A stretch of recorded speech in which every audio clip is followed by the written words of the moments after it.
In the year 527, a man named Justinian became emperor of the Eastern Roman Empire. He had one dream, one obsession.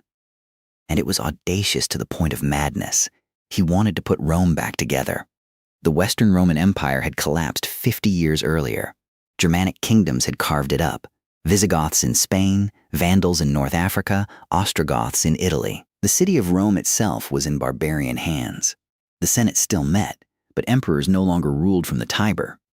Justinian looked at this fractured world from his palace in Constantinople and decided, I will fix it. He wasn't wrong to try. He had resources, he had talent, and most importantly, he had the greatest general of the age, a man named Belisarius.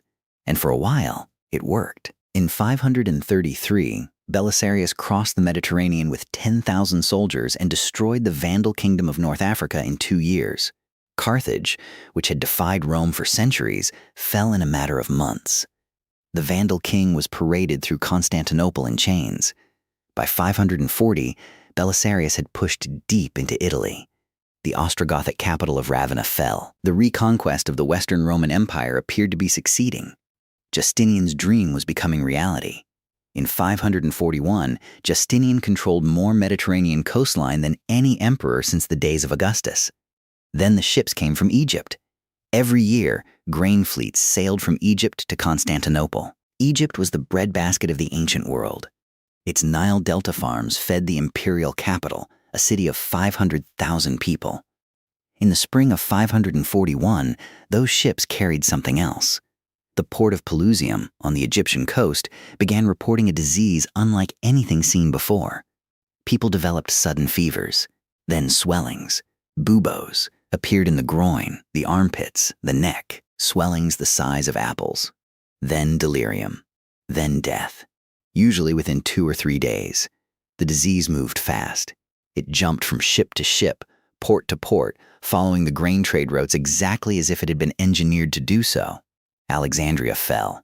The great city of learning and commerce, 500,000 people, was devastated within weeks. Bodies were left in the streets because there was no one to move them. By late 541, the plague had reached Constantinople. The capital of the most powerful empire in the world was about to discover what Egypt had already learned. The bacterium was called Yersinia pestis. We know it today as the cause of the Black Death, but this was its first appearance in recorded history. 800 years before the medieval pandemic that everyone remembers. It arrived in the holds of grain ships. Rats carried infected fleas. The fleas bit humans. And the city died. The historian Procopius was in Constantinople when it happened.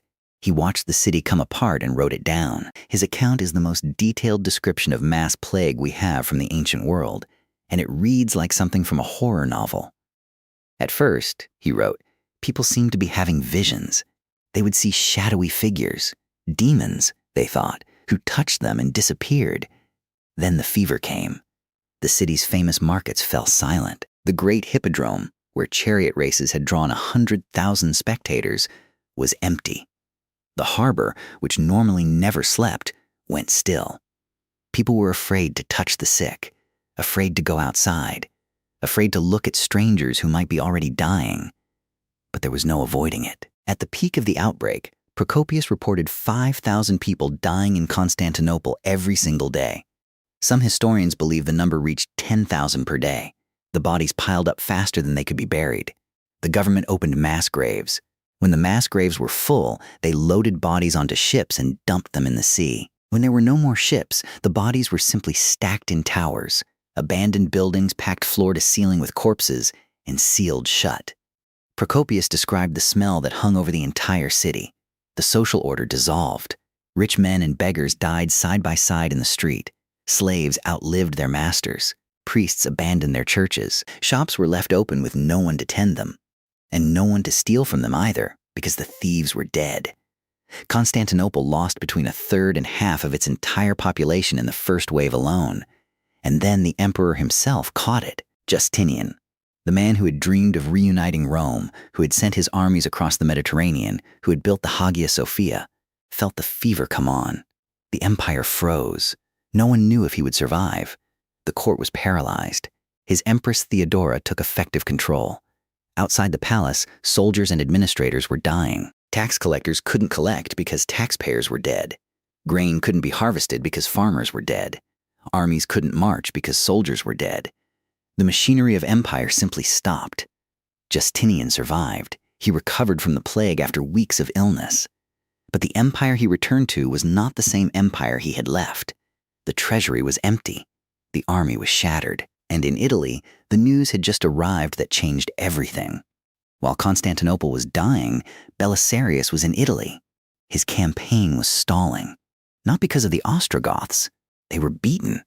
It was stalling because reinforcements weren't coming, because supply ships weren't arriving, because the men keeping the empire running were dead or dying.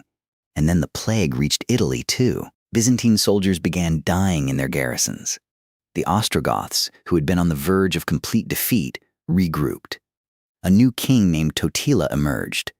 Charismatic, militarily brilliant, and he understood that the plague had given him something his predecessors never had: time. By 546, Totila had retaken Rome itself, the city that Justinian had almost reclaimed. The entire point of the reconquest fell back into Gothic hands. Justinian eventually sent new armies. The Ostrogoths were defeated again by 554. But by then, Italy had been so thoroughly destroyed by 20 years of war and plague that it was a shell. And 3 years later, in 568, a new Germanic tribe, the Lombards, invaded. And this time, there was nothing left to stop them. The plague did not end with the first wave. It came back. And back. And back. From 541 to 750, 200 years. The Plague of Justinian returned in wave after wave. Some historians count 18 separate epidemic surges across 2 centuries. The demographic collapse was catastrophic. Historians estimate the Mediterranean world lost between 25 and 50 million people. Some regions lost half their population. And the plague did not limit itself to the Byzantine Empire. The Sasanian Persian Empire, Byzantium's great rival, was hit equally hard. For 2 centuries, Rome and Persia had been locked in devastating wars. The plague broke both of them simultaneously. When a new force emerged from the Arabian Peninsula in the 630s, the armies of the early Islamic Caliphate, they found not 2 mighty empires, but 2 exhausted, depleted, plague-ravaged powers. The Byzantine Empire lost Egypt, Syria, and North Africa in less than 2 decades. The Sasanian Empire collapsed entirely. The world map that emerged. Islam from Spain to Persia, a shrunken Byzantine rump in Anatolia, was the direct consequence of what had begun with those grain ships from Egypt in 541. Justinian died in 565, having outlived the plague and outlived most of the people he had ruled. He had achieved extraordinary things. The Hagia Sophia still stands today. His legal code became the foundation of European law. He died as emperor, in his bed, at an old age. But the dream was dead. The unified Roman Mediterranean he had almost achieved died with the plague that arrived in his reign. The lands he had reconquered were lost within a generation of his death. History remembers the Black Death of 1347 because it devastated Europe and happened close enough to the modern era to leave detailed records. But the Plague of Justinian may have changed more. The Black Death killed perhaps 1/3 of Europe's population. Terrible. But Europe recovered within a century. The Plague of Justinian killed a comparable fraction of the Mediterranean world. And it did so at a hinge moment. The exact moment when one man was on the verge of putting Rome back together.